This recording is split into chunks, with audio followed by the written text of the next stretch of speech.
મોકલવામાં આવ્યો। દાઉદના વંશના યુસુફ નામે એક પુરુષ જોડે તેની સગાઈ થઈ હતી। તે કુમારીનું નામ મરિયમ હતું। દૂતે તેની પાસે આવીને કહ્યું કે, હે કૃપા પામેલી, સુખી રહે, પ્રભુ તારી સાથે છે।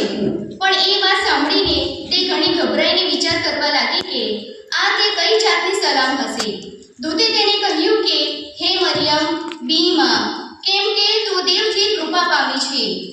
જો તને ગર્ભ રહેશે ને દીકરો થશે ને તું તેનું નામ ઈસુ પાડજે।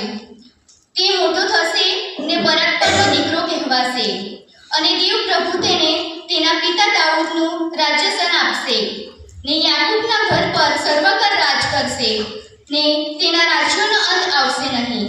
મરિયમે દૂતને કહ્યું કે એ કેમ કરીને થશે, કેમ કે મેં કોઈ પુરુષને જાણ્યો નથી।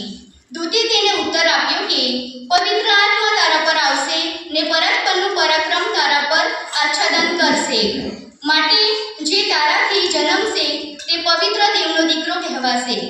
જો તારી સગી એલિસાબેથે પણ ઘરપણમાં દીકરો ગર્ભ ધર્યો છે અને એ માંજરી કહેવાતી હતી અને આ 6થો મહિનો જાય છે, કેમ કે દેવ પાસેથી આવેલું કોઈ પણ વચન પરાક્રમ વગરનું નહીં થશે। મરિયમે તેને કહ્યું કે જો હું પ્રભુની દાસી છું, તારા કહ્યા પ્રમાણે મને થાઓ। ત્યારે દૂતે તેની પાસેથી ગયો। ત્યાં સુધી આમીન।